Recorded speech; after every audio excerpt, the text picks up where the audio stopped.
Hey guys, Dave Simpson here. We're at the aFe Power booth at the SEMA Show 2019. We have about 400 brand new product lines. Everything you see in the booth is new to us this year, including the new Scorpion Grilles. This is made from a one-piece, all-steel construction, laser cut, and we have our own custom grill design in here that looks like a tire tread, and it matches a lot of the products that we have. So we have multiple applications for late model trucks, Ford F-150, of course the Dodge Ram, we have the Jeep JL, and the Toyota Tundras. Quite easy, it's good for a do-it-yourselfer. We have very good detailed instructions. Most people can accomplish this in their own driveway with simple hand tools.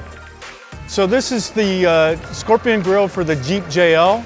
Has our custom grill that matches our design, and again, a simple bolt-in installation. Dual stage powder coating for a long life. That means what we do is we spend the extra time, sandblast these, put a coating on, and then refinish it all in a matte black finish that will last a long time. It has the aFe custom logo in here, and it has the aFe tire tracks on every one. We're a local manufacturer. We're in Corona, California, here in the United States. So you can find more information of the new Scorpion Grilles on afepower.com, as well as all the other products that we have. You can get pricing and availability, instructions, everything you need is right on our website.